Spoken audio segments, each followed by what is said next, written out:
Olá, boa noite para todos. Jesus nos abençoe. Para nós é um motivo de muita alegria estar de volta para mais um evento, para mais um encontro nas nossas noites de sexta-feira, quando nos reunimos para estudar o Livro dos Espíritos, que é a obra básica da doutrina espírita. Nós vamos iniciar a nossa participação endereçando um abraço para todos os nossos amigos ouvintes da Rádio Brasil Espírita, de Maceió, os nossos também amigos e irmãos da Rede Amigo Espírita.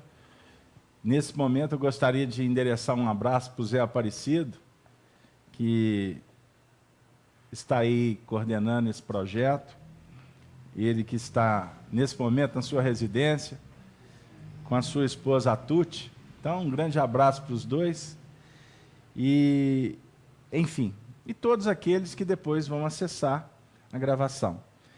E também endereçar um abraço, vamos começar com ele, nosso companheiro Marco Aurélio. Marco Aurélio está de volta. E os nossos amigos da sala estudando Espiritismo. Boa noite para todos. E para você também, Marco Aurélio. Obrigado, Beto. Que Jesus, então, nos abençoe, para que a gente continue estudando o Livro dos Espíritos, que é a obra básica da doutrina espírita. Obra essa que foi editada em 18 de abril de 1857, Paris. Nós estamos trabalhando com a segunda parte do livro, que o livro é dividido em 4 partes. A primeira parte, os aspectos filosóficos, a segunda parte, os aspectos científicos. Boa noite, seja bem-vinda. A terceira parte, os aspectos que remontam às leis morais, e a quarta e última parte, das penas e gozos futuros, as consequências da aplicação das leis na vida. Não é? Então, nós estamos na segunda parte,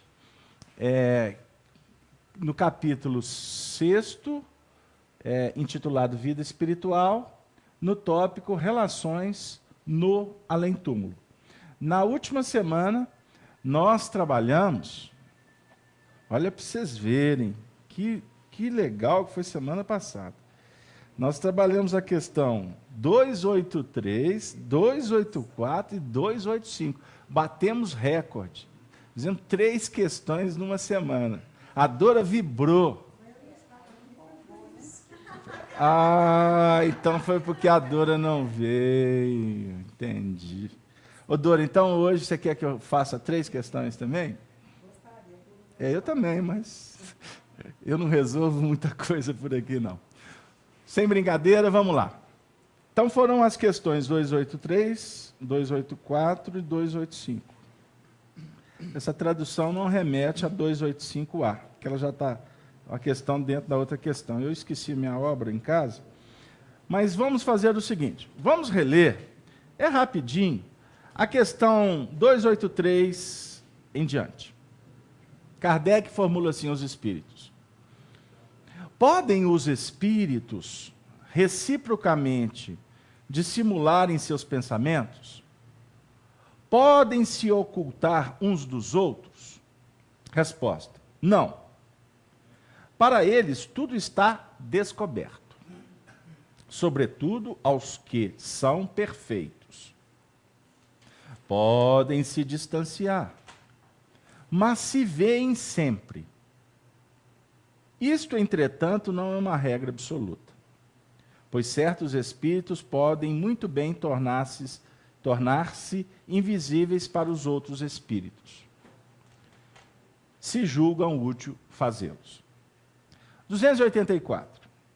Como os espíritos que não têm mais corpo podem constatar sua individualidade e se distinguir um dos outros seres espirituais que os cercam? Resposta: constatam sua individualidade pelo perispírito, ou pelo corpo espiritual, né? Que faz os seres distintos uns dos outros, como o corpo promove a distinção entre nós, né? Entre os homens. Questão 285. Os espíritos se conhecem por terem coabitado a terra? O filho reconhece o pai, o amigo, seu amigo? Sim. e assim de geração em geração. Como os homens que se conheceram sobre a terra se reconhecem no mundo dos espíritos?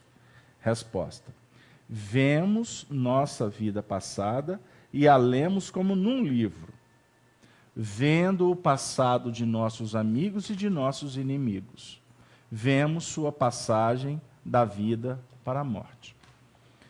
Então, a gente observa que a gente até andou um pouquinho mais, porque as três perguntas, elas são muito parecidas, não é? O assunto ele é bem assim, bem claro, bem objetivo, com algumas nuances para facilitar o entendimento. Então, o que fica claro para nós é o seguinte: quando o espírito desencarna, não é?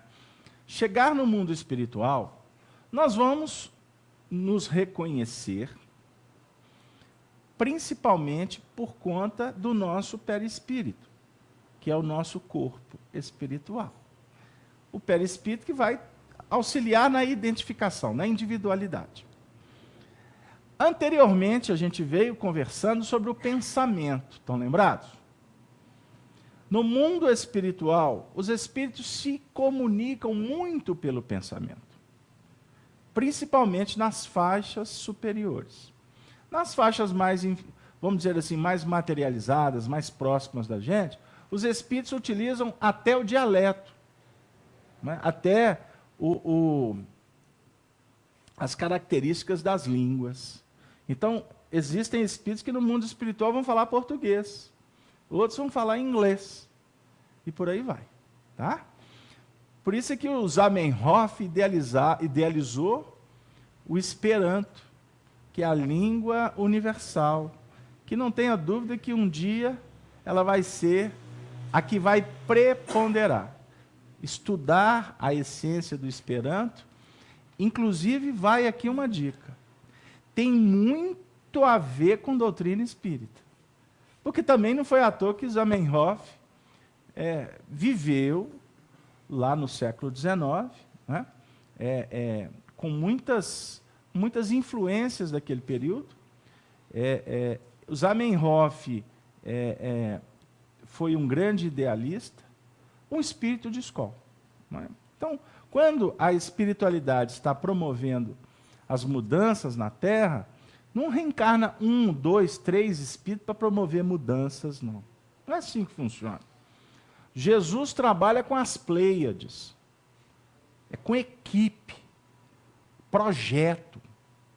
A gente fica muitas vezes achando que nós precisamos de salvadores da pátria, que vai aparecer alguém com a varinha de condão. E não é assim que funciona. Embora existam as expressões, não é? As individualidades se destacam. Exatamente por circunstâncias que favorecem, para acabar como que fomentando todo um processo que acaba envolvendo a muitos. Não é verdade? Por exemplo, o senhor gosta de música, não gosta? E eu acho que o senhor vai concordar comigo, se não, pelo menos assim na frente de todo mundo, o senhor concorda. Que eles falam, e eu concordo, não quero aqui induzir opiniões, mas o grande rei da música não foi Elvis Presley. Pode haver discordâncias. Eu entendo as discordâncias, mas eu também pactuo que o Elvis foi o rei do rock, não foi? Eu sei que vocês são educados. Se tiver alguém aqui discordando, não tem problema, viu, Marco Aurélio?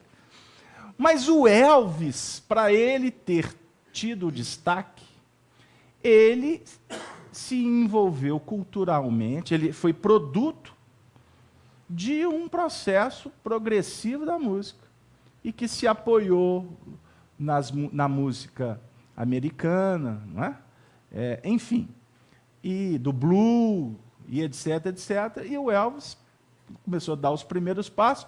E o John Lennon, que era muito irreverente, chegou até, Gino, a dizer que antes de Elvis não teve nada. Isso é típico do Lennon. É óbvio que teve muita coisa. Mas ele quer dizer, no sentido de que o Elvis foi um grande boom na música da década de 50, 60, ok? Depois dele, fomentou todo um movimento, e cada um foi tomando o seu rumo e trazendo as suas experiências e oferecendo para o mundo o seu contributo. Então, eu falei da música, porque hoje é sexta-feira, o povo gosta de cantar, final de semana fica todo mundo alegre, e está todo mundo assim, muito empolgado para voltar domingo e etc. Então, para não ficar muito sério o assunto, mas eu quero dizer que, em todos os segmentos da humanidade, Jesus sempre endereça, como líder, coordenando uma série de ministérios que funcionam mesmo na elaboração e na evolução do planeta, eles trabalham sempre com equipes. Tá? Aí a gente vai entender porque cada época tem a sua característica, tem o seu tônus, tem o seu contributo para a marcha ascensional de todos os povos. Então, porque eu fui falar do Zamenhof, tudo isso por causa do Zamenhof, e eu me recordo aqui do meu querido amigo Say de Pontes, que é um grande expoente, um grande líder desse movimento do Esperanto aqui em Minas e, quiçá, do Brasil. Bom, então, no mundo espiritual, os espíritos podem dissimular pensamentos? Podem. Naquela ambiência mais inferior, um espírito pode esconder um pouquinho o que ele está, as suas intenções. Isso no meio deles, porque para espíritos superiores, o pensamento é a verdade posta à mesa, ok? E isso falando de uma relação do espírito superior para o inferior. É como se aqui adentrasse agora uma entidade de alta envergadura. Não tenha dúvida que ela tem condições de entender tudo que está acontecendo na nossa intimidade. Deu aí? Não é que eles vão invadir a sua intimidade, mas, pela própria condição evolutiva deles, o que nós esboçamos para eles é analisado sempre com uma nota de extrema misericórdia e cuidado, carinho mesmo. Né? Não é violação de privacidade. E diga-se de passagem, esse espírito superior não está nem com tempo para ficar querendo saber o que você está pensando. Deu? Então, isso tudo é importante, porque quando quando nós desencarnarmos, porque estudar espiritismo é preparar, viu, gente? Viu, seu Fernando? O senhor está com pressa, seu Fernando? Não, né? Mas via a reunião da FEAC é preparar para morrer. Nossa, não volto lá mais. E tem muita gente que não volta mesmo, não. Mas eu quero dizer que é preparar para morrer. Em qual sentido? Nos dois. Morrer, o corpo, não tem dúvida. Nosso corpo vai morrer um dia. Tomara que demore, né, seu Fernando? Porque nós temos muita coisa para fazer aqui. Mas ele vai morrer. Mas eu quero dizer que uma reunião espírita é uma preparação para a desencarnação. Porque a vida continua. Para que nós vamos aprender, discutir tantos assuntos aqui? Como é que os espíritos se comunicam? Como é que eles se identificam? Isso é conto da carochinha? Nós viemos aqui para ficar... Não é? Nós viemos para a sessão de cinema, para ver, valeu, não valeu. Não, nós estamos aqui para aprofundar conteúdo, porque eles, pelo menos para mim e eu tenho certeza que é para a maioria também. Nós estamos querendo entender como é que vai ser o nosso futuro. Por isso é que eu estou aqui. Deu aí? Mas também é para morrer num outro sentido. Uma reunião espírita é para morrer.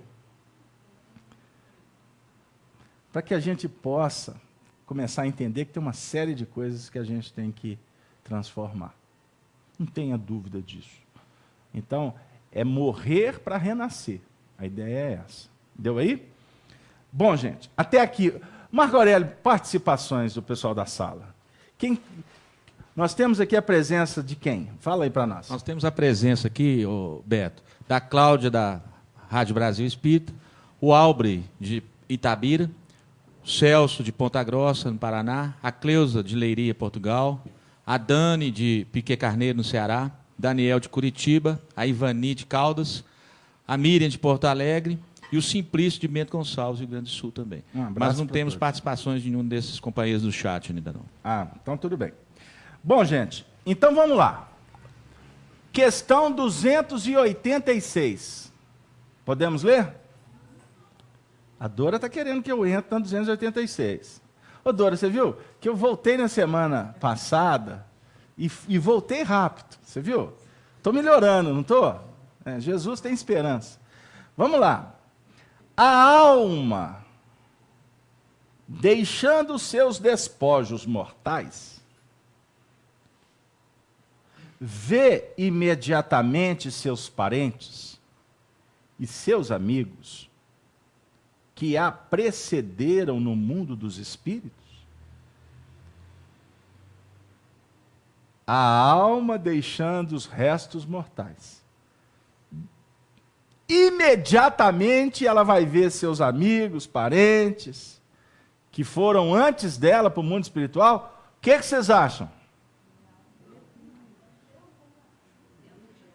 Se for para encontrar com ela, pelo amor de Deus, não quero não. Hein? O que você acha, Marco? Falei. O Marco Aurélio tirou umas férias. Aí o Marco Aurélio voltou cheio de energia. Fala, Marco Aurélio. Eu acho que depende da evolução de cada espírito. Então, dependendo da evolução dele, da condição em que ele está, ele vai poder ver ou não, imediatamente. Né? Então vamos ver se o Marco Aurélio acertou. Imediatamente não é sempre a palavra. Pois, como vos dissemos, ela, a alma, precisa de algum tempo para se reconhecer e sacudir o véu material. Gente, esta resposta é extraordinária. O Marco Aurélio falou de evolução espiritual. Vai depender da evolução. Vai depender da evolução de quem está indo e vai depender da evolução de quem já foi. Captou isso, seu Murta? Depende da bagagem que eu estou levando e se eu vou encontrar, por exemplo, com a minha esposa, vai depender da bagagem dela também. O Casalberto não queria encontrar com ela, não. Bom, isso aí é uma outra questão. E tem isso. Querer ou não querer é outra coisa. Porque nem sempre o indivíduo não quer, mas não tem outra, não tem jeito. Vai ter que ser. Verdade. Mundo espiritual é verdade. Mundo espiritual não tem jeitinho brasileiro, não. Eu até acho, olha o que eu vou dizer, que de todos os povos, os que mais enfrentam dificuldades chegando no mundo espiritual é o brasileiro. Por quê? Porque aqui no Brasil a gente gosta de dar jeitinho para tudo. Né? Esqueceu o ingresso, está na porta do teatro. Meu filho. Ele vai tentar de tudo para entrar. Hein? Oi? Não é isso? O guarda veio multar. Dá jeito, será? Dá jeito. Será? Como é que faz para limpar isso aí? Tinha até umas anedotas antigamente. Como é que faz para limpar isso aí? E a gente fica cobrando. A gente fica cobrando a honestidade dos políticos. Embora eles têm que dar testemunho, eles têm que dar respostas mesmo. Porque se eles se candidataram para responder, para trabalhar pelo povo, a responsabilidade deles é com o povo, não é com o bolso deles. Se eles estão preocupados com os bolsos deles, significa que eles não estão preocupados com o que eles assumiram. Então, tem que se explicar. Porque se você está lidando com o público, você está com responsabilidade com o público. Deu aí? Mas nós não viemos falar disso aqui, não. Nós viemos falar que é muito importante... Beto. Só um instante, só para completar. É muito importante que a gente verifique essa questão de querer ajustar a evolução. Fernanda, isso tem dois sentidos. Jesus, no capítulo 5 de Mateus, lá por volta do versículo 12 ao versículo 14, mas eu vou me referir ao 12. Ele diz assim: vós sois o sal da terra. Se o sal for insípido, vai dar problema. Ele quer dizer que nós, como espíritos, nós temos que trabalhar numa dinâmica de sorte a sempre procurar temperar a vida. Temperar para ter um bom sabor, para ter motivo, para se autopromover no sentido de buscar trabalhar, sinergia é o termo correto. Autopromover não é o melhor para a nossa conversa, não. O sal também, ele tem a ver com adequação, porque você não pode pôr muito tempero nem pouco tempero. Sopa de hospital é dura, hein? Eles não falam isso? Não tem sal? Aí o indivíduo vai para lá porque comeu sal demais. Aí toma a sopa, reclama da sopa do hospital e fica doido para sair do hospital, para voltar para casa para comer a sopa com sal. É a vida. Só para vocês darem a gente quebrar, hoje eu estou com vontade de quebrar o clima. Adequação. Não vai no ferro e fogo, não, que tu vai se dar mal. Não arromba a porta. Tem que aprender a abrir porta. Se a porta não quer abrir, larga para lá. Porque arrombar, meu amigo, você pode estar precipitando alguma coisa que não vai ser agradável, o preço, a resposta, a consequência.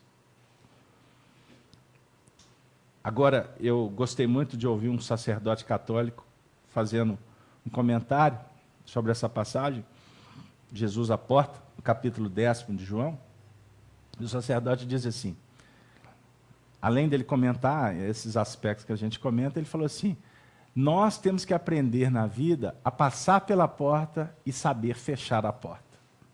Eu achei extraordinário, porque a gente só fica pensando no passar. Mas depois que você passa pela porta, você vai deixar ela escancarada? Não. Você tem que ter o cuidado de fechar a porta. Se você teve o trabalho de abrir, teve técnica, teve ajuste, para fechar a porta existe possibilidades, convites para se desenvolver habilidades. Então, até para você dizer não, você tem que saber o que é fraternidade. Para dizer não, tem que ser fraterno. Para dizer sim, também tem que ser fraterno. Porque tem muita gente que fica falando sim, sim, sim, sim, sim, sim, e não está sendo nada fraterno. Pode estar dissimulando, ou ser conivente, ou ser omisso. E está com um sorriso estampado na face. Cuidado, viu? Cuidado, porque o nosso mundo atual há uma tendência a comportamentos muito superficiais. Porque o mundo, o convite é para o materialismo, é para a busca atender à paixão. Então, nesses dois caminhos apenas, as convivências são naturalmente superficiais. Então, é um tal de 3 beijinhos que esconde muita falsidade. Sabe aqueles tapinha nas costas? Estamos juntos e misturados, o indivíduo vira as costas, está sendo apunhalado. Eu costumo brincar com a minha turma aqui, que a gente trabalha junto, eu falo assim, que tem uma coisa que eu preciso de muita encarnação para resolver. Isso é coisa do passado. Falsidade. Meu limite é esse. Ou é, como diz um amigo meu, Ou é ou deixa de é. Mas o mundo, infelizmente, está assim. Então, quem está buscando a verdade, quem está tentando entender o que é justiça divina, porque uma coisa é você ler, achar que entendeu, e na prática, ficar longe. Então, nós estamos aqui num curso preparatório de espiritualidade. O que significa isso? Nós estamos aqui refletindo, nos preparando, nos candidatando para viver aspectos que a gente vai dar conta de colocar em prática daqui a séculos. A reunião espírita é para o futuro. E por isso é que você não precisa de sofrer tanto.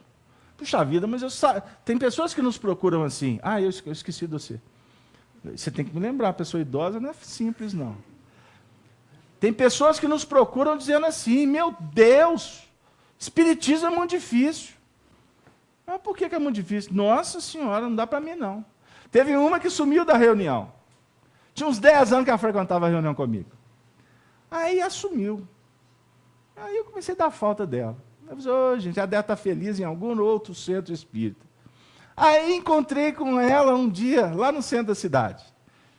A época que Belo Horizonte, centro da cidade, era o centro da cidade. Hoje é um lugar que se passeia, porque a cidade cresceu tanto que tem centro para tudo quanto é lado. E haja terreiro.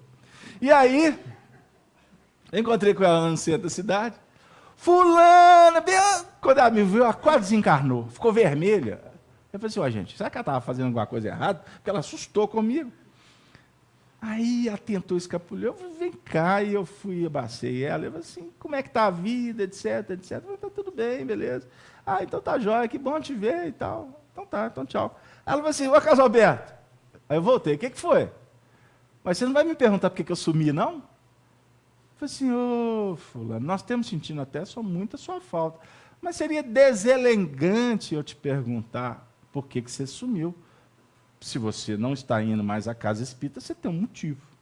E nós te perguntar isso pode ser uma irreverência de minha parte. Mas eu quero te dizer que nós sentimos muito a sua falta. Ah, então tá bom. Então tá bom, tchau, tchau, tchau. Eu estou saindo. Casalberto! Eu falei assim, Jesus. Aí eu falei assim, o negócio vai apertar. Aí voltei. Ela falou assim, mas eu tenho uma coisa para te contar. Eu falei assim, pois não, o que foi? Sabe por que eu sumi? Eu falei, bom, a senhora que está querendo contar. Por que a senhora sumiu? Ah, porque esse negócio de espiritismo não dá para mim, não. Aí eu interessei. Vamos sentar no banco ali na praça. Você vai ter que me explicar por que você sumiu por causa do espiritismo, como é que é? Não, esse negócio de espiritismo é muito difícil. Por quê? Olha, esse negócio de reforma íntima eu já não suportava, porque eu saía da reunião com tudo planejado. Aí na hora que eu chegava lá na minha casa, a primeira coisa que eu fazia era chutar a jaca, brigar com todo mundo. E aí eu ia dormir com a dor na consciência. E eu fui sentindo que eu não era digna de frequentar uma reunião espírita. Aí eu virei para ela e falei assim, a senhora não pensa que a senhora está com esse privilégio todo, não. Por quê? Ah, só não sabe de nada das lutas de boxe lá de casa. Como é que é? Ah, a mulher falou torto, é luta de boxe. É lógico que é fraterna, mas não é fácil, não. E na hora que os meninos faz arte? E quando os meninos pisam na bola? Você acha que a gente fica assim? Lá nas estrelas, nós vamos ter que atuar. Nós somos seres humanos. Então não entra para dentro do centro espírita em busca de puritanismo, não, que tu vai sofrer. Por 2 motivos. Como essa senhora e como eu, nós vamos entender que você não vai resolver as questões porque você tomou um passe, assistiu X reuniões. Não. Você está com desafios da sua intimidade que você está há séculos e séculos trabalhando devagar. Você já progrediu muito. Só que a gente não olha para o que ficou. Como somos progressistas, nossa mente está focada sempre para o futuro. Então você não vê, a gente não presta atenção nas nossas vitórias. E tem hora que é até bom, para não ficar muito vaidoso. Mas você está crescendo muito. Com todo respeito, o senhor com 33 anos, olha para você ver o tanto que a sua vida mudou da adolescência para cá. Como que o senhor cresceu? E ele tem 33, imagina eu com o dobro. Então já melhoramos muito. Só que quando eu olho para frente, aí eu fico assim, nossa, continua a mesma coisa, tem muita coisa para melhorar. E há outro fato que você vai se decepcionar quando você começar a buscar perfeição no outro. Então você pode sofrer por dois motivos no centro espírita. Se você não entender que você tem limites e que você está num processo de progresso e que precisa, sim, de se determinar. Aí é uma outra coisa. Lutar permanentemente é estratégia de sabedoria. Então, esse fator é muito importante. Mas você não pode cair, portanto, no exagero de se cobrar o que você não está dando conta. Você não vai deixar de vir ao centro espírita porque você continua errando. Isso é com todo respeito, isso é uma total ignorância. E muitas vezes, amigo, até nós espíritas favorecemos que as pessoas pensem assim. Porque tem muitos de nós espíritas que queremos vender uma imagem que não é a verdadeira. Aí você pode sofrer pela segunda condição. Se você se depara com a realidade de um espírita. Você vai se decepcionar, possivelmente. Porque você está achando que ele é o quê? Santo? Você está depositando a sua esperança nele? O que ele fala é lei? Faço não. Faço não. Porque quem está na frente, eu costumo dizer, o que mais precisa de psicologia são os psicólogos. Os que mais precisam de educação são os professores. Gente, essa aqui, mas eu assim, foi tudo que eu queria. Sabe por quê? Porque eu puxo uma brasa, eu puxo uma sardinha para a brasa dessas professoras aqui da frente. Vocês já notaram tanto que eu falo bem com elas? Que elas são sacerdotes de Jesus, que elas são representantes de Maria Santíssima. Hoje eu peguei elas na curva, menos. E vocês viram que uma olhou para a outra, não gostaram não. Quem mais precisa da lição não é o professor? Por que os médicos estão na luta? Que eles são espíritos superiores? A maioria não. São espíritos que se complicaram com a saúde do próximo. A gente fica assim, nossa, mas trabalha tanto, desencarnou, infartou como um amigo nosso aqui, do movimento espírita. A vida inteira ele era coordenador de um pronto-socorro aqui de Belo Horizonte. Um espírita valorosíssimo. Por sinal, outro dia nós tivemos até a presença dele aqui na casa. Ele desencarnou, infartado, dentro do hospital. Trabalhava igual um maluco. Agora, por que ele estava trabalhando esse tanto? Por que esse ideal? Por que esse compromisso? Boa coisa não fez lá atrás. E através do trabalho nós vamos nos soerguendo. Então, quem mais precisa de evangelho são os religiosos. Os que mais precisam de ter senso de justiça são aqueles que estão defendendo justiça em nome do povo. Por isso que nós temos batido nessa tecla. Não esperem milagres do outro. Lute pelo milagre da vida que te compete. E se eu não atender esse pessoal aqui, que milagre que vai acontecer deles terem paciência? Fala, Marco Aurélio. Duas participações. A Cleusa, lá de Portugal, ela diz o seguinte, o espírito inferior, ela colocou esse adjetivo, o espírito inferior, lá no plano espiritual, ele tem a capacidade de mudar de envoltório perispiritual? E a Ivani, lá de Caldas, ela coloca o seguinte, doentes em estado terminal, muitas vezes relatam que estão vendo parentes e amigos que já desencarnaram. Estão vendo mesmo ou pode ser uma confusão mental? As duas coisas. As duas coisas. Então vamos começar respondendo de trás para frente. No momento da desencarnação, foi até muito apropriada a pergunta, porque a gente volta para o tema. Porque a gente abre para não ficar preso demais na letra. Porque temos que atender em nível universal a todos que estão aqui. Ok? Por isso é que costumamos. Uma reunião, uma pergunta é suficiente. Não tem programa fechado aqui entre nós, não. Eu só torço para não desencarnar sem terminar o livro, tá bom?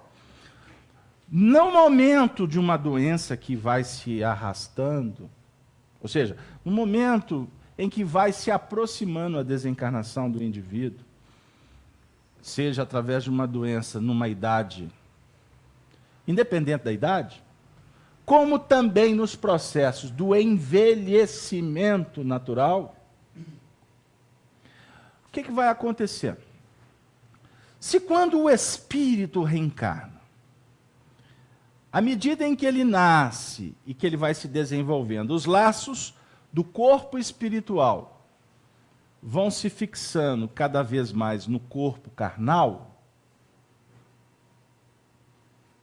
no processo da desencarnação acontece o contrário. Vou voltar para a criança. A criança, nos primeiros movimentos, nos primeiros anos de vida, elas estão muito mais no plano espiritual do que no mundo objetivo dos homens. Deu aí? Principalmente no nosso estágio evolutivo. O espírito precisa de muito tempo para se adaptar. Então, aí é muito comum, as crianças, inclusive, a gente é procurado nas casas espíritas para fazer atendimento a mães, pais, que muitas vezes ficam em pânico, sem saber o que fazer com as percepções aguçadas de seus filhos. Né? E muitas vezes acham que isso é alguma coisa de absurdo. Então, aquelas mães de antigamente que tinha 15, barrigada era 15, né? 15, 12, 10, 13. Aí costumava morrer 5, vingar 9. Era assim, mortandade era alta, né? Nos primeiros anos. As mães estavam acostumadíssimas com isso. Não dava nem ideia. Imagina aquele monte de menino lá brincando com os amiguinhos espirituais. Se confunde muito isso. Então, hoje em dia, como é um filho só, 2, aí costuma virar as mães ficam em pânico. Então, brincar com criança espiritual é muito comum. Conversar com a boneca. Ou você entrar no quarto e está lá, a sua filhinha conversando sozinha. Não é? Aí fica assim, lá, ela viaja demais na maionese, etc. Então, existe esta condição do espírito por estar muito sensível e não estar com tanta objetividade nas suas ações, ele vive essa realidade espiritual com muita naturalidade. Os meus meninos lá em casa eram uma festa. E foi muito interessante, porque à medida que eles foram crescendo, eles começaram até a identificar os espíritos. Porque antes só falava, pai, tem um moço lá. Tem uma história do meu filho, Pedro Henrique, posso contar? É ótima. Um dia ele chegou, estava eu e minha esposa conversando, ele chegou correndo, assustado, pai, corre lá no quarto. Eu falei assim, meu Deus, é uma barata. Pai, corre lá, o que foi, meu? Então, ladrão. Pai, o que foi? Eu falei assim, tem um homem pelado lá no quarto. Eu falei assim, pronto. Eu falei, ai, meu Deus, quase que eu saí correndo. Para o outro lado, né? E agora, como é que eu vou fazer? Tem um homem pelado lá no quarto. Aí eu logo passei a mão na vassoura. Mas não. A gente viu que ele teve uma percepção, mas eu achei muito curioso a forma com que ele falou, o homem pelado. Mas eu fiquei preocupado. Eu falei assim, gente, é um espírito para esclarecer ali, então ele que vai me esclarecer. Mas vamos lá. Chegou lá, não tinha nada, aí eu mostrei para o menino que não era isso mesmo. Você tem que pulverizar a conversa, não ficar dando muita atenção, porque muitas vezes os pais também ficam, né? O que é? Como é que foi? Bom, passado um tempo, eu estava mexendo no computador lá de casa, e foi na época que eu estava escrevendo o livro Chico Diálogos e Recordações, E teve um momento em que um dos nossos benfeitores espirituais, eu estava com a imagem dele no computador. E o meu menino, por coincidência, passou e viu a imagem dele no computador. Olha o menino, olha o tamanho que ele está lá na evangelização. Aí ele falou assim, ah lá, o homem pelado. Eu falei assim, Jesus.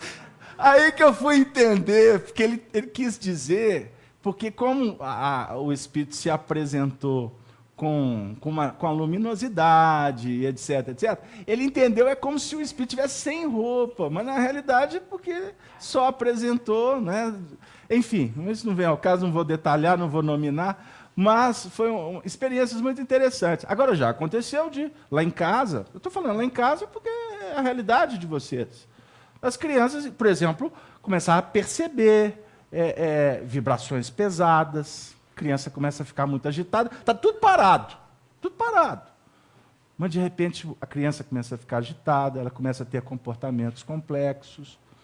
Aí, muitas vezes, é óbvio que você não vai levar tudo para o lado espiritual, mas pode ser indícios de presenças espirituais. Ela pode estar absorvendo o comportamento dos pais, que é muito comum. Desequilíbrio entre os pais, a criança registra de alguma forma. Você viu como que o assunto mexe? Vai mexendo, vai mexendo. O espírito, falar de espírito é assim, uma coisa puxa para a outra. Então, até os 14, 15, 16 anos, os espíritos ainda vivem muito essa dualidade. Até os 12 anos, não vou esticar demais. Não. Porque a adolescência eu costumo brincar dizendo que costuma ser um estágio neutro. É um movimento de muitos conflitos, mas depois que a gente passa pela adolescência, chega numa determinada idade, é como se a adolescência costuma ficar meio pulverizada da memória do adulto. Isso, depoimentos de várias pessoas, até a nossa vivência, porque é complexo. Aí você vai entrando na objetividade do mundo, da vida. Trabalha, luta, aí vai começando a chegar a época de aposentar. Época de aposentar. Trabalhou a vida toda para aposentar. Graças a Deus está chegando. Aí quando vai chegando mais perto, o povo entra em pânico. O tempo todo quis aposentar, mas na hora que vai assinar o negócio, desespera. E como é que vai ser, e etc, etc. Porque vai entrar numa outra dinâmica de vida. Simbolicamente vai mudar o ritmo. Mudar o ritmo também significa você começar a sair da objetividade, da rotina, do cansaço. Automaticamente a sensibilidade também vai se ampliando. E quanto mais velho o indivíduo, mais, vou dizer assim, a mediunidade natural dele costuma, em alguns casos, até se tornar ostensiva. Não, eu convivi com um companheiro numa reunião mediúnica no Grupo Sheila. Foi muito legal a experiência dele. Ele lá frequentava a reunião espírita a vida inteira. Com quase 80 anos de idade, de uma hora para outra, a mediunidade dele abriu. Mas abriu num sentido extraordinário. Ele começou a ter clara evidência, começou a se intercambiar com os espíritos. Isso para ele, na época, foi complicado. Porque ele mesmo, com conhecimento espírita, ele não tinha as percepções assim tão amplas. E lá, ele falava para a gente, meu Deus, eu nunca imaginei, eu sempre falei que eu era casco de tartaruga, ou de rinoceronte, porque espírita que não é médium fala assim, a minha sensibilidade é igual casca de tartaruga. Ele não sabe o que ele está falando, porque de uma hora para outra, você pode tirar o casco da tartaruga e ele pode ficar muito sensível. Como é que é? Gente, a coisa que eu mais gosto na reunião de estudo espírita é as conversas de bastidor, que é tão engraçado, costuma sair cada tirada. Mas, voltando, então, no momento da desencarnação, Cleusa que perguntou, né? No momento da desencarnação, vamos dizer assim, existem processos que são patológicos, mas outros que são... Não, foi a Dani. Que são naturais. Não, Ivani. No processo de coma...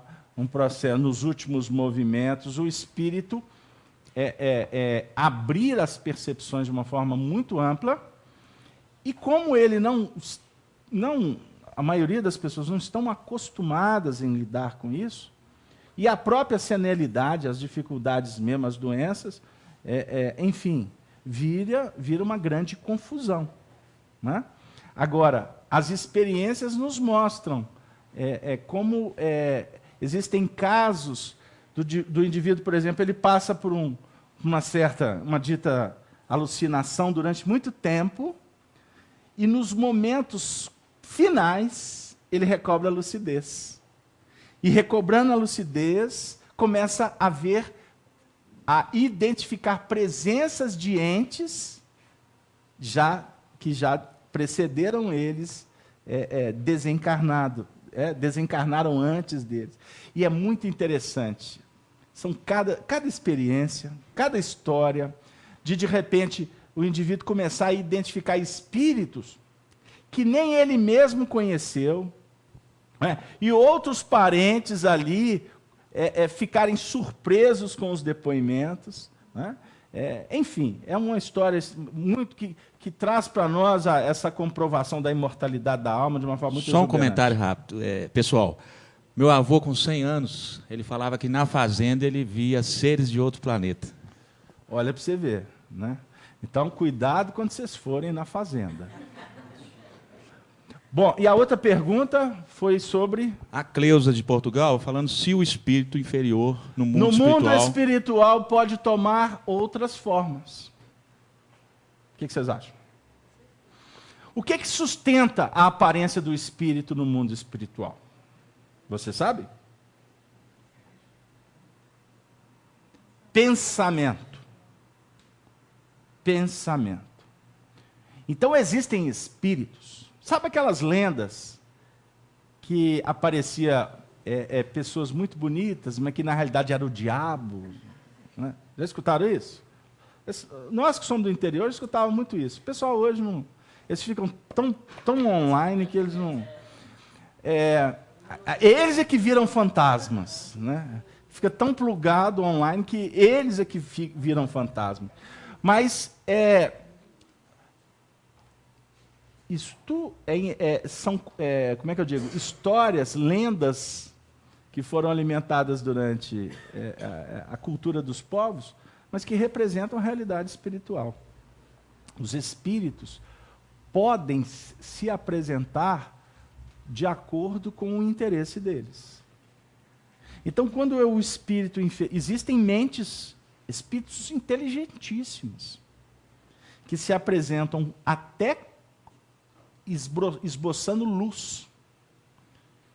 Mas, na realidade, são lobos vestidos de cordeiro. Se nós os encontramos no espaço, é natural que nos deparemos com eles no nosso meio. Isso também não depende da evolução do ser, para que possa... Espíritos, quanto mais evoluídos, mais eles necessitam, por humildade, de reduzir luz. Quanto mais inferior, mais querem apresentar luz. Vaidade. Entendeu? Para enganar. Pode. Agora, o espírito pode tomar formas horríveis. Ele pode ser hipnotizado por outras mentes e se apresentar no mundo espiritual de formas animalescas. E eu não quero entrar no mérito, porque hoje é sexta-feira. Senão o povo nem volta aqui. Hoje é sexta-feira, é 13? Não é não, né? Então tá. Então não tem lobisomem.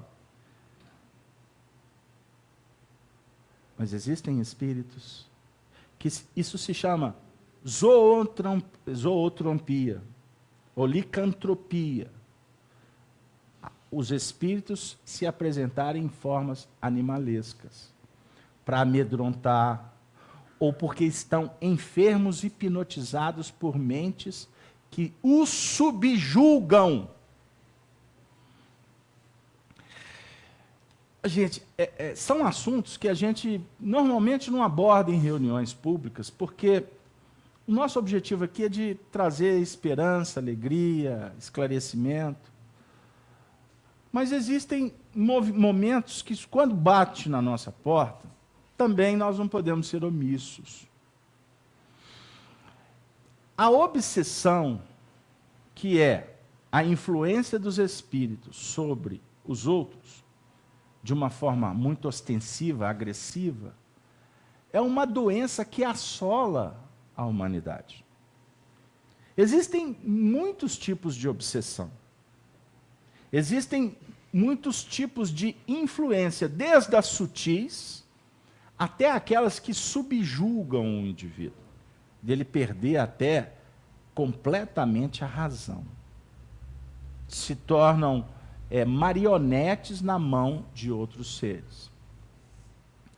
Então, se a gente pudesse visitar, por exemplo, um hospital de recuperação mental, nós poderíamos nos deparar, e é um convite para vocês, com, muitas vezes, companheiros, ou na maioria das vezes, companheiros que estão vivendo processos muito dolorosos.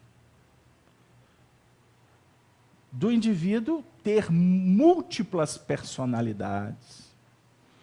E essas múltiplas facetas, na realidade, são sustentadas por muitas mentes que circunvolvem o indivíduo. Aí alguém pode perguntar, mas por quê? Porque boa coisa o indivíduo, boa coisa ele não fez lá atrás. Existem cobranças. Obsessão caracteriza-se por alguém que está no mundo espiritual. Existem as obsessões entre nós, mas aqui eu estou falando do mundo espiritual para o mundo terreno. Daqueles que se sentem prejudicados por alguém. Ninguém vai prejudicar o outro a troco de nada. Então, são situações que, inclusive, nos mostram por que determinadas pessoas vivem determinadas fases na vida em que, quando passam pelas essas dificuldades, costuma o indivíduo falar assim, meu Deus, dá vontade de apagar aquilo tudo que passou comigo. Ou então, o que eu fiz? Aonde que eu estava com a cabeça? Sabe? Do indivíduo surtar, literalmente surtar, e ter comportamentos completamente diferentes da sua personalidade conhecida, por meses, por anos. Então, vocês imaginem quantas pessoas estão trancafiadas nas nossas casas de recuperação, porque cela, presídio, tem na análise dos espíritos, é um lugar de Deus para se recuperar pessoas. Porque é melhor elas estarem ali do que livres do mundo espiritual fazendo estrago. Então, quem defende pena de morte desconhece profundamente o que é evolução espiritual.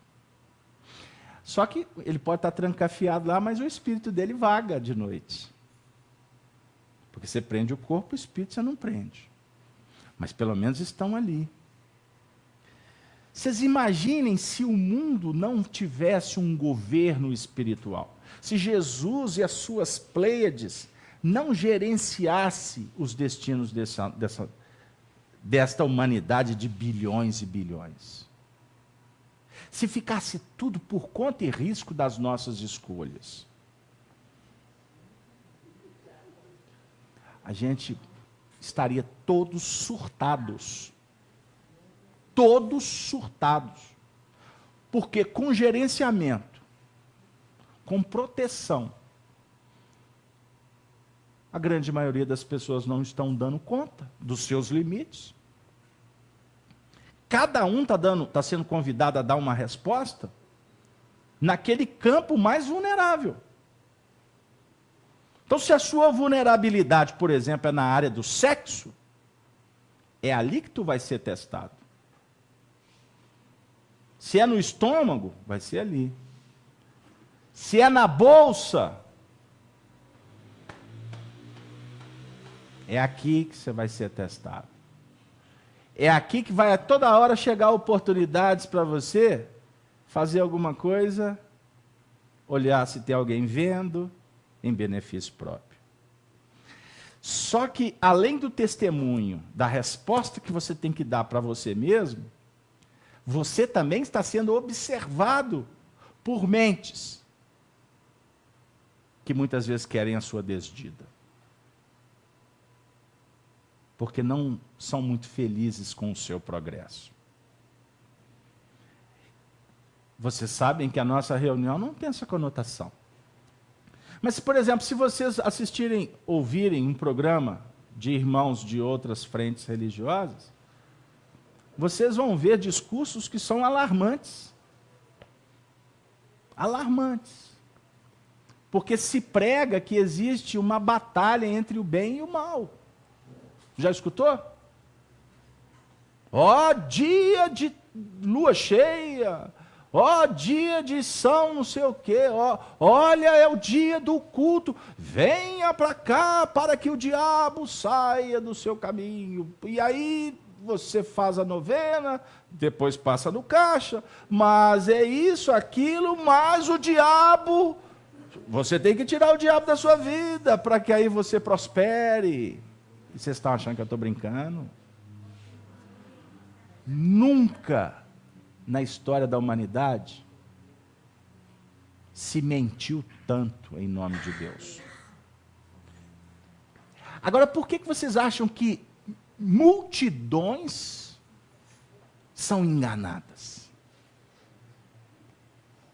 Existem processos que são muito bem arquitetados, discursos que impactam. E, ao mesmo tempo, tem espíritos envolvidos no contexto que cria toda uma ambiência magnética para julgar o indivíduo no chão. Aí ele não sabe. Tem pessoas que entram em transe. E, aliás, técnicas. Indução para que as pessoas entrem em transe mediúnico. Você já assistiu um culto desse? Costuma o indivíduo sair dali. Ele foi para conhecer Jesus. Ele sai de lá assim. Eu acho que Jesus ficou do lado de fora. Existem pessoas que são preparadas, treinadas, para ganhar a confiança dos outros. Isso no mundo espiritual se chama obsessão. E acontece muito entre os espíritos. Por que o indivíduo muitas vezes cai numa teia e quando ele assusta, ele fez alguma coisa que foi o suficiente para destruir um casamento? Foi o suficiente para destruir o casamento. Aí depois falou assim, meu Jesus, aonde que eu estava com a cabeça? Mas veio uma força sobre-humana.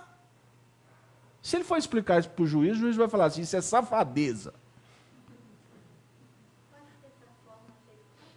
Só um pouquinho, para não perder a ideia, tá? O técnico vai dizer, isso é safadeza. Mas não pode falar, que senão você pode ser processado. Mas tem muito comportamento na sociedade que, como dizia Arnaldo Rocha, por trás não tem outra palavra que não seja safadeza. Mas não pode falar porque é bullying. Isso dá processo, danos morais. Mas existem muitas artimanhas que são elaboradas por mentes que sabem a vulnerabilidade das pessoas. Criam situações e a gente cai igual patinho na lagoa, para despertar lá na frente arrependido. Para não dizer, em alguns casos, cair obsedado e ter que passar por terapêuticas ostensivas, para não dizer que, em alguns casos, que a gente vê claramente que não tem mais jeito nessa encarnação. Porque chegou no fundo do poço. Moralmente, dignidade, equilíbrio emocional, já foi para o beleléu. Agora, tudo isso começa com simples influências, pequenininhas, que são tidas como inofensivas, mas que elas vão se avolumando ao longo do tempo. É igual quando o indivíduo se envereda nos campos das complicações, que depois o próprio organismo não dá conta de ficar sem. Já alterou todo o sistema. E grande parte está assim, meu Deus, como é que eu faço para sair? Isso em todos os sentidos. Tem pessoas que se viciaram em crueldade. Estão viciadas na criminalidade. Existem processos de corrupção que a gente vê que são muito bem arquitetadas, mas se você pudesse adentrar no psiquismo do indivíduo, você vai ver que ele não dá conta de ter uma vida normal que não seja aquela de estar vivendo uma aventura. Porque para muitos é aventura. Essas coisas não chegam para o público. Mas grande parte destes líderes que estão na frente dos povos, folha corrida, foi desde lá de trás envolvidos em tramas sórdidas. Então o Evangelho diz: quem não é fiel no pouco, não é fiel no muito. Porque a medida é a mesma. 1 centavo ou 1 bilhão, para você trabalhar com 1 centavo ou 1 bilhão, o comportamento é o mesmo. É o mesmo. A volúpia é a mesma. A tendência, o caráter, a índole é a mesma. Então, espiritualmente, imaginem como que os espíritos tratam a gente. Porque para eles, sempre é no campo do afeto. Porque em nível de inteligência, ou em nível de comportamento, eles sabem que determinadas questões não se resolvem em 10, 20, 30 encarnações. É necessário milênios. Emmanuel diz assim, quando ele se refere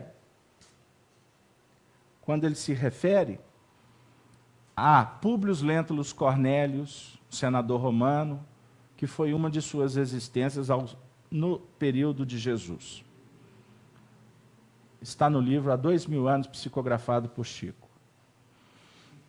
Ele fala assim: o que são 20 séculos para um espírito, na trajetória de um espírito? Para nós espíritos, ele contando o que ele fez lá no tempo de Jesus, e depois disso, muitas reencarnações, a marca dele foi lá dos tempos de Jesus. Ele fala, 20 séculos para um espírito é 20 minutos na trajetória eterna. Pegaram lá? Faz de conta que ele reencarnou 20 vezes. Uma encarnação por século, que não é essa média, tá? Não é essa média, é mais. Mas faz de conta que foram 20 encarnações. 20 vidas. 20 vidas para um espírito não significa nada perante o que nós temos que caminhar na eternidade. E observem qual que é a nossa tendência como encarnados. É supervalorizar a nossa encarnação. Tudo para nós toma uma dimensão por desconhecermos isso. Então, você tem um problema com um filho seu.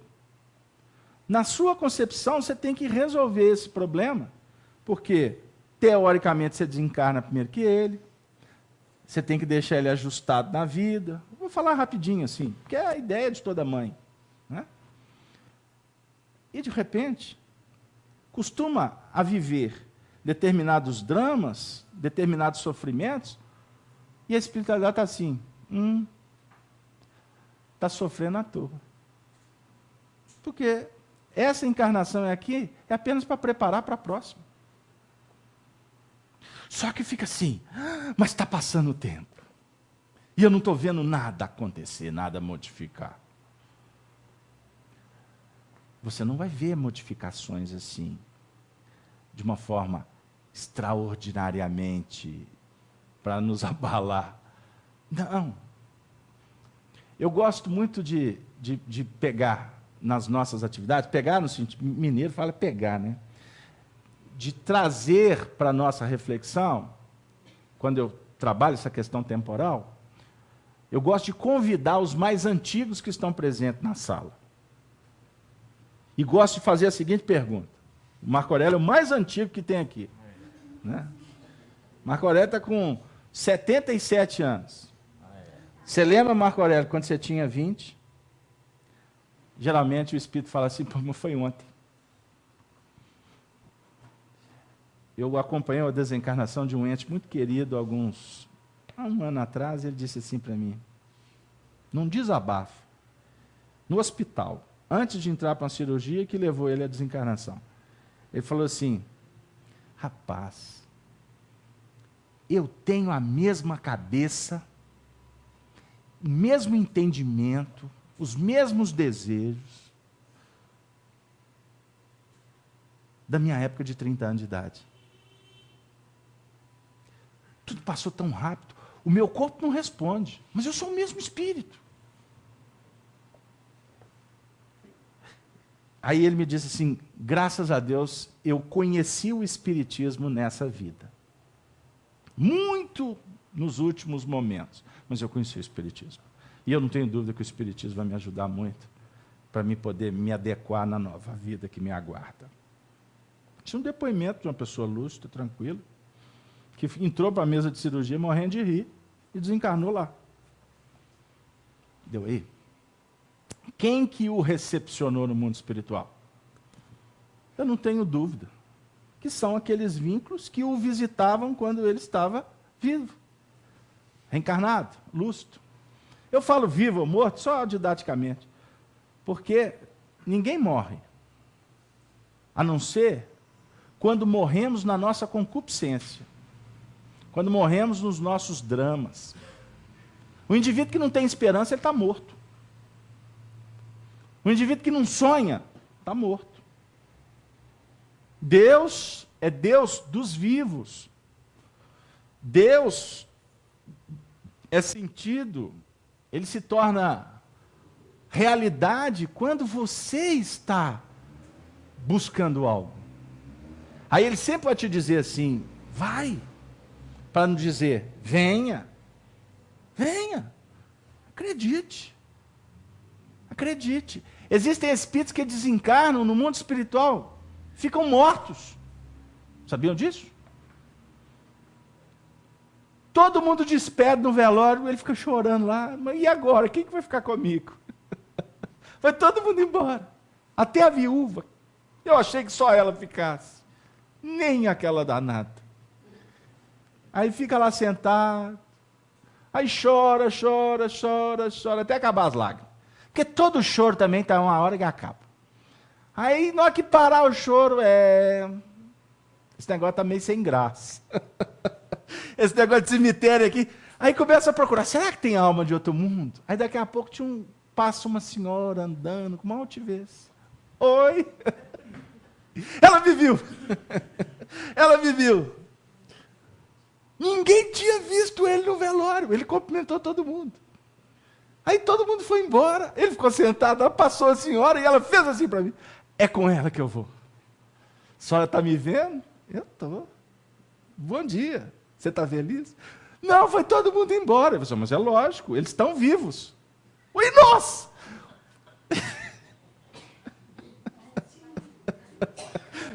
Costuma, meu amigo, ser um impacto que tu não acredita. Vocês estão achando que é cômico? Sai correndo. Eu não quero papo com essa alma, com essa assombração. Não, falou que eu estou morto. Gente, é brincadeira? Não, isso é fato. Não pensem em vocês que a descoberta, para alguns, é na base do anjinho, com flautinha, com trombeta, como religiosos pregam. Seria contraproducente. Isto é fantasia. A vida continua, seu corpo ficou, continua. Agora, como é que tu vai continuar essa caminhada? Vai depender exatamente de como você vinha na sua desenvoltura espiritual. Casalberto, eu frequentei muito centro espírita, eu falei, ó, costuma piorar. Então vou parar de ir, agrava. Ué, então o que eu faço? Se eu correr, o bicho pega, ficar, o bicho come. Estou brincando. Não pense você, porque você está frequentando a reunião espírita, que está garantido, seu apartamento lá de Emmanuel, não, viu? Aí tem gente que vai para a televisão, dá entrevista, eu fico admirado, e no nosso meio espírita. Eu fui amigo do Chico Xavier, e até estufa o peito. Aí, eu acho muito interessante, Manuel Alves, um grande instrutor que a gente teve lá na União, ele falava assim, ô gente, o povo fala que é amigo do Chico. O grande lance não era ser amigo do Chico. O grande lance era o Chico ser amigo da gente. Como se você ser amigo de alguém vai te garantir o quê? Pelo contrário, te ocasiona mais responsabilidade. Gislene, você queria participar? Já respondi?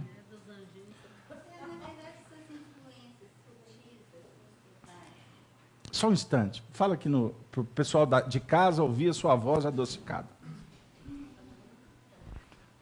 Na verdade, essa influência angelical aí que você está falando, acho essa mais perigosa, assim, para que nós encarnados e desencarnados estarmos atentos. Nós ficarmos atentos, né? Sim.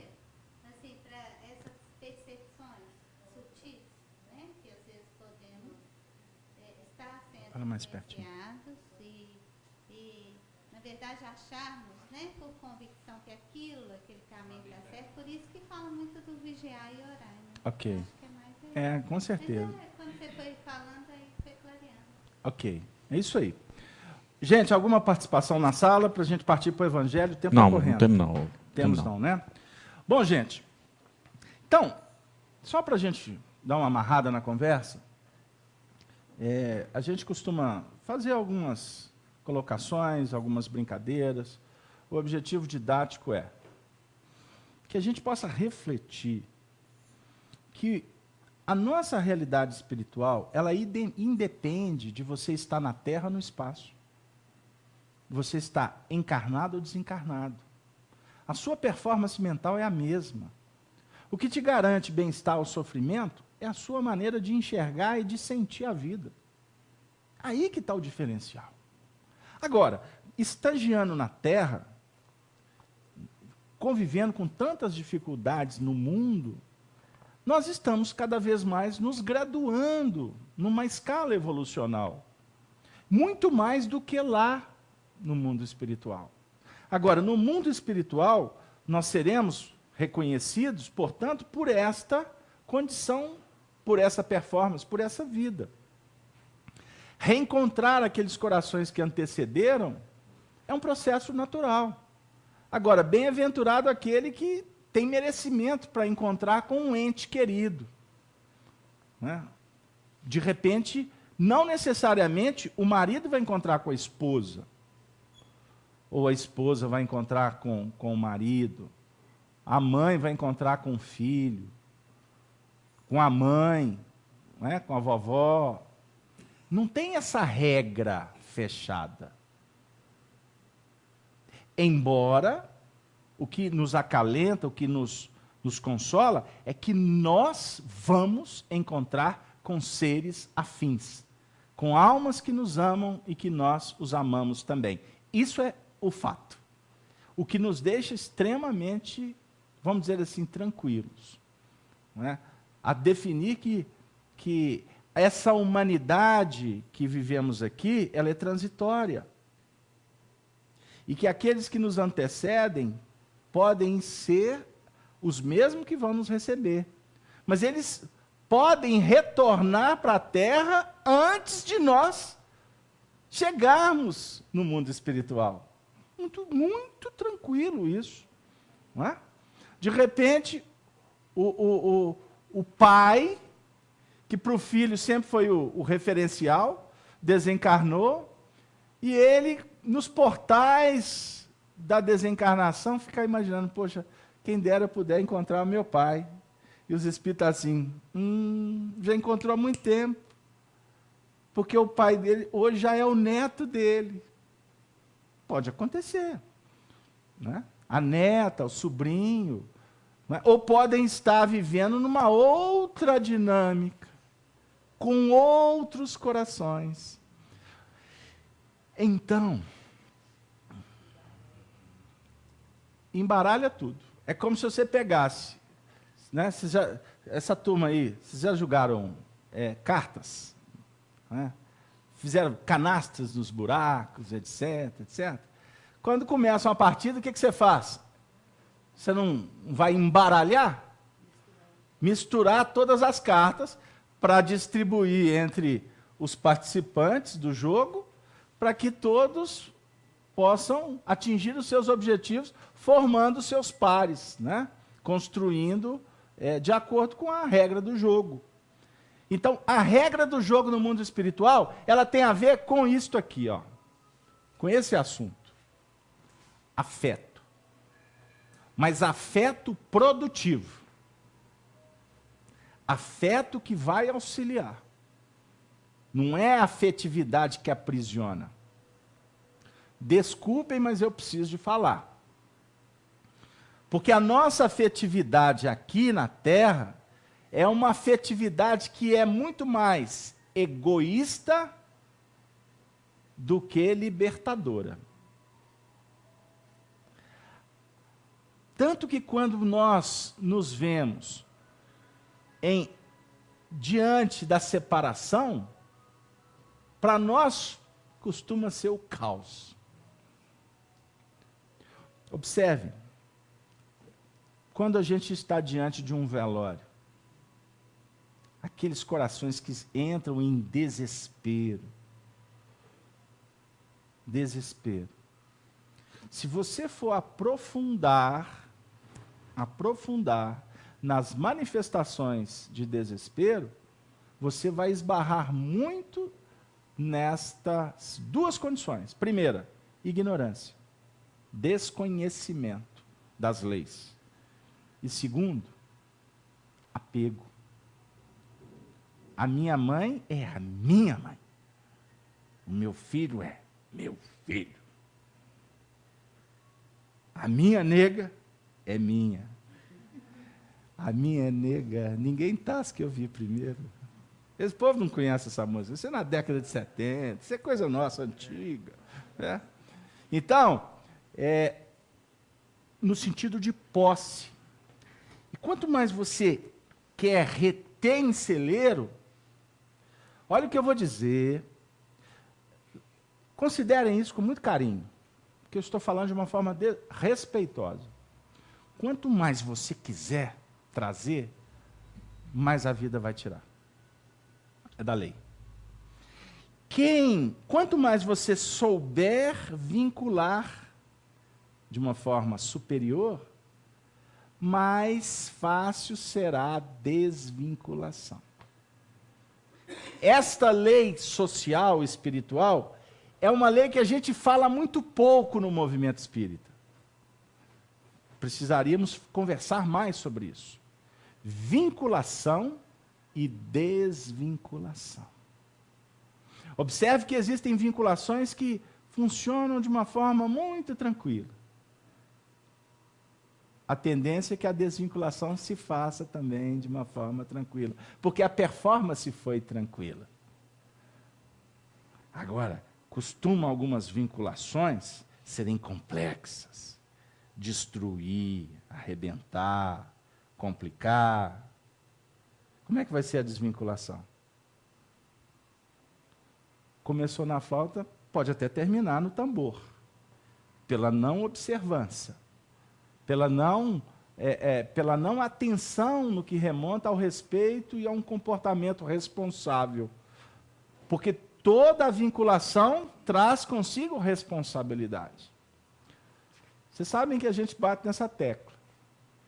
A moça do caixa que te atende, você está se vinculando ali por um instante. Então, quando você se vincular com a moça do caixa, bom dia. Bom dia. Hoje eu falei 3 vezes. É porque eu estou com fome. Bom dia, vai chegar a hora de se almoçar. É porque não é você que está aqui. Tá bom. Já sei que hoje você não está para boa conversa. Juntei minhas trouxas, pus tudo lá na sacola. Aí estou saindo. Tchau. Pensei comigo. Vai ficar com fome ali há muito tempo ainda. Deu? Porque brigou com o mundo porque atrasaram o almoço dela. Por que atrasaram o almoço dela? Para testar. Quem atrasou não fez de propósito. Mas a vida diz assim, é o almoço que tem que atrasar é o dela. Porque é ela que precisa de aprender a compreender, ser humilde, se adequar. Todo comportamento reativo, a vida vai reagir da mesma forma. Ou então vai voltar para nos testar se a gente quer ou não melhorar. Aí você vai entender por que tem alguns corações que começam mal-humorados numa encarnação e desencarna, mal-humorado e solitário. Sabe o que acontece com ele no mundo espiritual? Vai chegar num ambiente de muito mau humor. Porque não entendeu que a vida está nos convidando para bailar numa harmonia que traga felicidade, bem-estar, paz. Isso tudo, para chegar nesse ponto, nós temos que entender que é devagar, mas é que é com persistência. Tudo que o homem semear, isso também ceifará. Paulo, na sua carta aos Gálatas, no capítulo 6, no versículo 7, diz Emmanuel assim: quase sempre anelamos trato diverso e melhor por parte daqueles que nos rodeiam.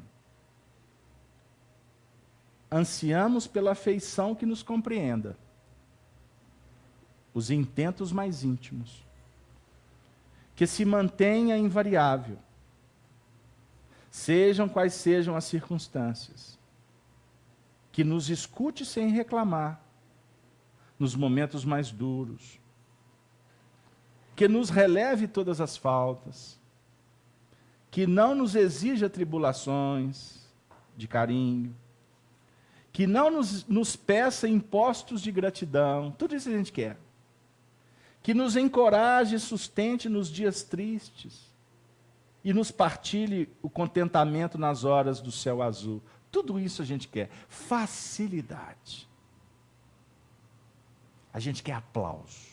A gente quer beijo. A gente quer café na cama. A gente quer flor. A gente quer tudo que favoreça a nossa vaidade.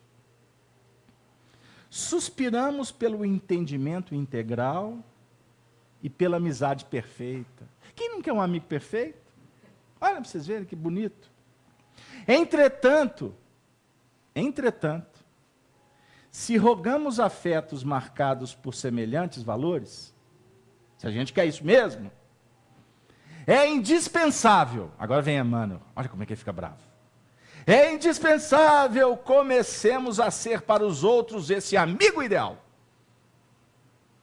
Se você quer flor, quer flauta, vai tocar gaita, vai levar flor, aguinha na boquinha, né? Café na cama, não pode empolgar, senão quer todo dia. Se desejamos recolher amor e paciência, nas manifestações do próximo, saibamos distribuí-los com todos aqueles que nos partilham a marcha. Olha como que Emmanuel escreve. Bondade forma bondade.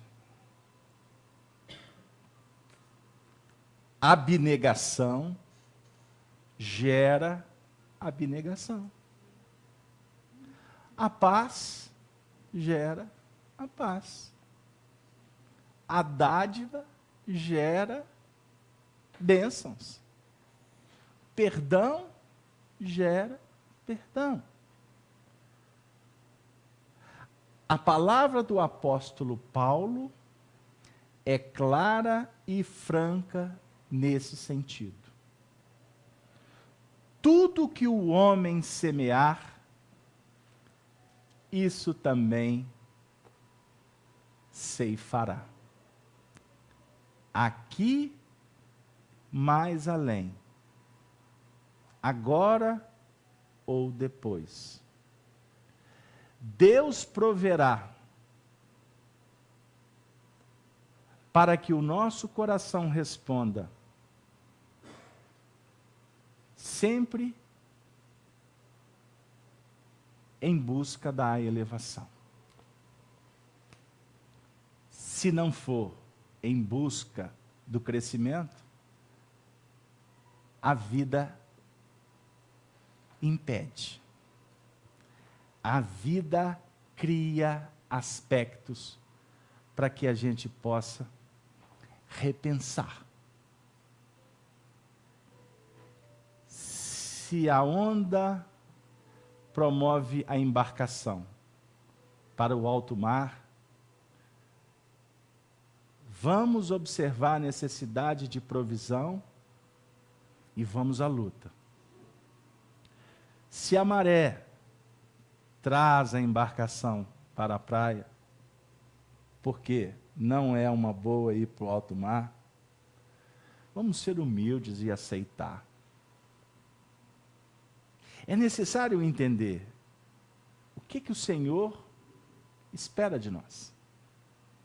Aí geralmente as pessoas perguntam assim, e como saber?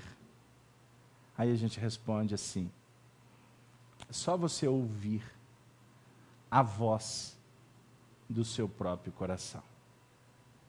Ali jaz a essência do que o Senhor espera de todos nós. No campo do afeto, valorizemos sempre a afetividade. Gostaríamos de, nesses momentos finais da nossa reunião,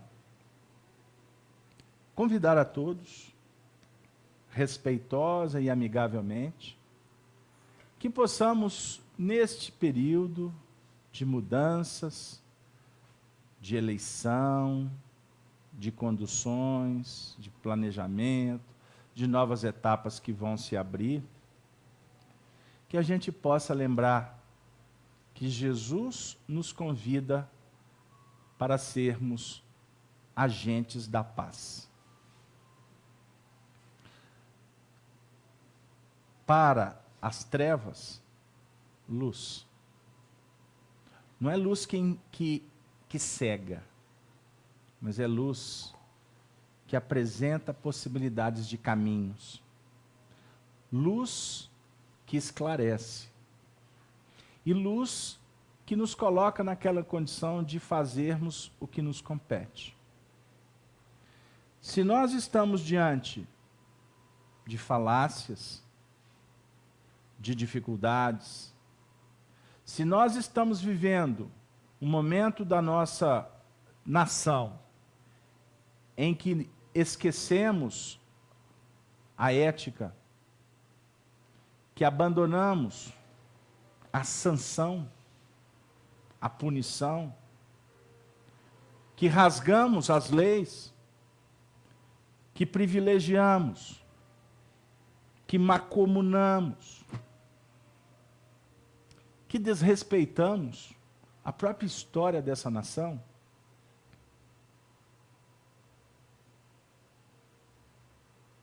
não ouçamos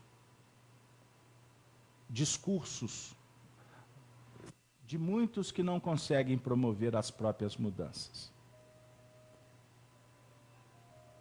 Mas vamos sair para optar, para escolher a própria mudança. Só vamos mudar esse país quando a gente entender que a responsabilidade maior desta nação, Jesus não coloca na mão de 1, 2, 3, alguns. A responsabilidade dessa nação, como de todas, ela está invariavelmente nas mãos de cada um de nós. Ser um homem de bem. Faça a sua parte. E no meio do caos, não se corrompa com os costumes. Não dê ouvido às trevas. Tenha focado o que você tem que fazer. Porque são tantas coisas que, se você não tomar cuidado na seleção, o tempo todo a treva vai te convidar para que você desvie do roteiro. O tempo todo. E cada hora ela chega com uma cor diferente, com um cheiro inebriante. Campeonato de vaidades, de imagens. Nunca se viu tanto pessoas querendo se mostrar. Que a comunidade veja para onde eu viajei, saiba da intimidade de minha casa, que todo mundo possa sorrir porque tem câmera para todo lado. E não tem quase ninguém cuidando daqueles que precisam de carinho, de ajuda, que podem estar dentro dos próprios lares. Porque nas ruas, nos hospitais, nos cárceres, está abarrotado de pessoas miseravelmente combalidas, porque acreditaram no império de César. E Jesus vem nos falando há tanto tempo que do império dos homens não ficará pedra sobre pedra, mas o reino de Deus é para sempre, é para a imortalidade. Que Deus abençoe o nosso Brasil. E eu não tenho dúvida, apoiado no que os Espíritos têm nos falado, que muitas vezes a treva, a bagunça, ela apenas é um escândalo necessário para que as coisas se ajustem. Mesmo que haja sangue, dor, as guerras, as dificuldades são necessárias para que as pessoas entendam o que é ser patriota. Patriota não é só cantar hino nacional. Ser patriota é dizer, Ismael, no nosso caso, mentor espiritual do Brasil, se eu reencarnei aqui, foi porque você me recebeu. O que eu posso fazer por essa nação? E ele, como representante de Jesus, vai te dizer, vá para sua casa, cuide da sua família, leve o evangelho para os corações de todos, porque a sua família é a base do seu crescimento. E todas as famílias comungadas no mesmo ideal de servir, marchar em ordem e progresso, é que vão fazer deste país o coração do mundo e a pátria do Evangelho. A missão espiritual do Brasil é nortear o planeta, não em valores, em tecnologia. É nortear o planeta na fraternidade. Votem, sem prestar atenção lá fora. Usem a intuição. Hajam como servidores de Jesus.